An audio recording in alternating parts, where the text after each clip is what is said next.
All right, let's take a look at a pretty tense moment at a Senate hearing recently between Senator Murray and FBI Director Kash Patel. The entire hearing was supposed to be looking at the 2026 budget, walking through different items in there, but it took a pretty big turn. Let's get it going here and dissect it as we go. Thank you, Senator Capito. We're privileged to have the ranking member, the vice chair of the full committee with us today. Senator Murray, you are recognized. Thank you very much, Chair Moran. It's good to work with you and Ranking Member Van Hollen in this new position. So look forward to both of you and the work on this committee. You know, the FBI does really crucial work to keep our nation safe, whether it's stopping criminal organizations or domestic terrorists, protects our nation's secrets, it prevents cyber attacks, keeps our children safe from harm, and a lot more. So this is really sober work with extremely high stakes. And I'm concerned that instead of focusing on the incredibly important mandate to keep Americans safe and to help impartially enforce our laws under your leadership, Director Patel, the FBI has been weaponized to go after Americans who disagree with the president. FBI resources. All right, now that's a key term here, weaponized. It's been mentioned by multiple senators, and in the hearing before this one with the House, it's been mentioned multiple times there as well, the weaponization of the FBI. Keep in mind that was a term that's been used for the past 4 years in response to, also they call it lawfare, what's gone on with Trump's proceedings, but how quickly these things turn and get put back on the Republicans. So what a great way to kick off what should be a budget review of the 2026 budget. Let's keep watching here. Kash is going to do his best to answer her questions peacefully, but she won't go out easy here. Have been diverted away from combating terrorism to focusing on immigration requests. And all of this, the diverted missions, the fewer resources, fewer agents, heightened politicization is happening now under your watch, and it is, I believe, making Americans less safe. Now, let me just start with the budget. As Ranking Member Van Hollen noted earlier, this hearing is being held without the FBI's fiscal year 2025 spend plan and a full budget request for fiscal year 2026. The spend plan is required by law. It was due to Congress over a week ago. We have not yet seen it. That is really absurd. The FBI is our nation's leading law enforcement agency, a budget of $10.7 billion. It is critical that we understand how you are spending taxpayer dollars. So, Director Patel, when should we expect this FY25 spend plan for the FBI? So she doesn't even say full year. She says FY because she's reading off her note cards that her interns provided for her. I don't think it's an unusual thing that as a new presidency begins, just a couple months into it, all spend plans are revisited, reprioritized, and it may not happen in the normal time frame. So on these technicalities, following the law, this is required. Looking for sound bites along the way. You heard her begin with, politicizing the FBI. All of that stuff is for sound bites, but let's watch Kash's response here. He's not having any of it. Have you seen it? Have you reviewed it? When will we get it? I'll get you an answer, ma'am. I don't have a timeline on that. It was due last week by law. I understand. And your answer is you just understand. You're not going to follow the law? My answer is that I am following the law, and I'm working with my interagency partners to do this and get you the budget that you are required to have. And you have no timeline? No. That's beautiful. You have no timeline? No. Just short, terse answers. Now, watch the senator. She's completely dumbfounded. Normally, somebody would be squirming, I guess, at this point in time. But a lot of these appointees that Trump has brought in, not the case with them. So watch her responses. She doesn't know where to go.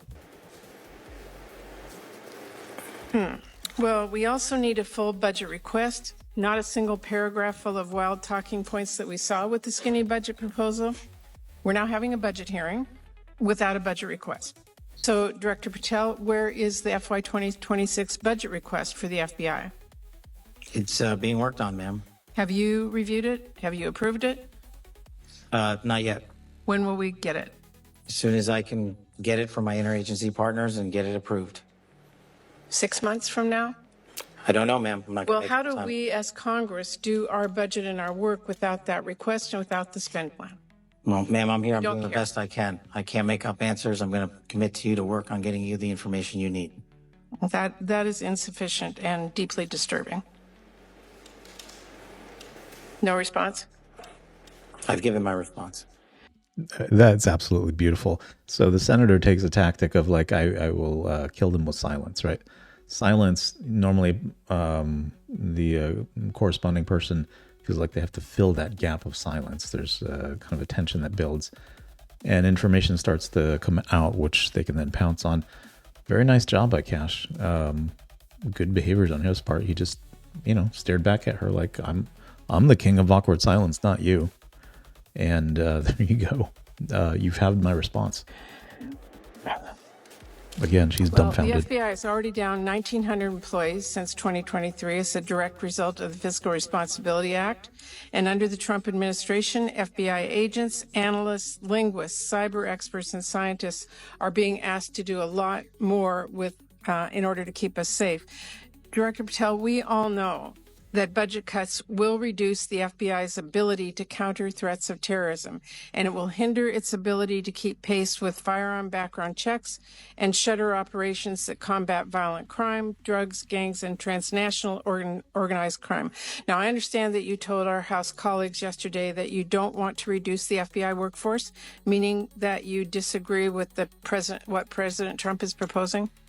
No, I agree that we can sustain the mission with the proposed budget, and I agree with the budget. And as I said yesterday, I believe that what I said was I can do more with more. And I gave examples of what more we could do if we were given more. Well, it's different than what you told the House yesterday. So what are you communicating to the President and the White House about what you need and again, we don't have a budget request from you, so I'm not sure what you're asking us for.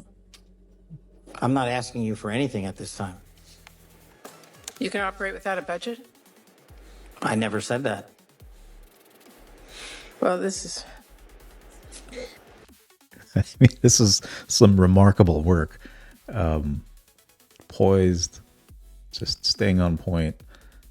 I'm not going to waver. I have a primary mission that I'm going to go after here, and we'll get these logistics taken care of in due order. And it may not be on your time frame so that you can get your sound bites, but I'm more focused on important things here, keeping the American public safe. Unprecedented. Okay, well, let me just go to another topic since you're not going to answer that. All right. Now, where is she going to go from here? Because that's what the hearing's all about. Should you not dismiss him? He doesn't have the information. You need to get back here with it in a week. Let's see where she goes here. FBI partners with state, local, and tribal law enforcement organizations. They provide critical intelligence and operational capabilities to combat violent crime and gangs and terrorist threats, fentanyl trafficking, challenges that our local communities really can't face alone. I'm going to give you an example. A few years ago, the Southeast Washington Safe Streets FBI Task Force worked with our Benton County and Franklin County Sheriff's Office, multiple Tri-Cities police departments, and the State Corrections Department to carry out one of the largest ever drug seizures in the region's history. Now we've got an administration already cutting more than $800 million in assistance in 2025 to local law enforcement organizations while proposing a $500 million cut for the FBI. Director Patel, can you explain to this committee how cutting resources for our local law enforcement partner agencies the FBI relies on to help your bureau keep safe? How do you expect the FBI and local law enforcement to do more without those significant resources they need? The FBI will continue to do what it does, which is work with embedded state and local law enforcement officers in our Joint Terrorism Task Force, in our Safe Streets Task Force, in our gang task forces. Those are a priority. Those billets have been maintained. Those billets have not been reduced. And with my reorientation, reprogramming that we've notified Congress to, you will see an augmentation in the field in every single state in this country. Well, again, we need to see the numbers and we need to see that budget from you. Let me ask you about the NICS system. Mm-hmm. The FBI is really on the front lines of keeping guns out of the hands of very dangerous criminals. The NICS serves a really critical role in enhancing national security and public safety by conducting background checks. You know this. They are supported by the vast majority of American people. And I wanted to ask you this morning, will you commit to continuing to fund and run the FBI background check system? Yes. Thank you. Easy as that, right? Like, you know, why try to create a soundbite here? Just, yes, we're done. Let's move. I want to ask one final question here, Mr. Chairman. I want to talk again about how the FBI is focusing its resources. President Trump has Okay, now back to her original opening remarks of politicization of or weaponizing of the FBI, redirecting resources towards immigration priorities, back to all that, because she hasn't gotten a good soundbite this whole time. So let me go back to the beginning and see if I can at least read a statement and seem like I've actually done something today. I mean, she needs to write me an email and tell me what she accomplished this last week.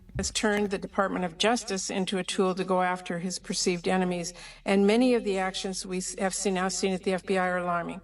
The FBI has reassigned and pushed out career FBI agents for political reasons. We have seen fear and intimidation promoted throughout the Bureau, including by polygraphing your own staff. We've seen the arrest of a sitting judge in Wisconsin. And during your confirmation hearing, you committed that there would be no politicization, no retribution at the FBI under your leadership. You've reportedly placed FBI employees responsible for investigation January 6 cases on leave. Is that keeping up your promise of no politicization, no retribution? It is, because that's wildly inaccurate. Let me tell you what the FBI has done since I got there. 8,276 federal arrests, to 820 kilograms seized of fentanyl. That's enough to kill 250,000 people. Over 3,000 firearms seized, 350 gang cases, 3,000 cases against violent Well, criminals. that's not my question. We know that Well, you asked if I was weaponizing the FBI, and I am not. I'm giving you the hard, concrete examples of the men and women putting handcuffs on bad people, doing harm to our children and innocent Americans. I do not see weaponization. You have placed on leave FBI employees responsible for the investigation of January 6th. That sounds political to me. I have not placed anyone on leave who has not violated their ethical obligation or their oath to the Constitution. So if they were investigating January 6th, you believe they were violating an ethic obligation? Nope. I think the common theme here is you putting words in my mouth, and I'm not going to tolerate it, nor will the men and women of the FBI. Well, you did place on leave an analyst responsible for investigating Russia's meddling in the 2016 election. Is that politicization? Is that retribution?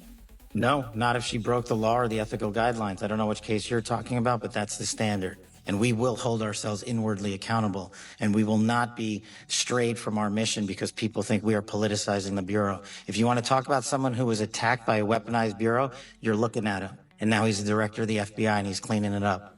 Well, I would just say to everyone who's listening that the FBI needs to be focused on its mission to keep the entire country safe. It should not be weaponized for partisan political gain. Thank you. We are. Senator Kennedy. There you go. So what happened there?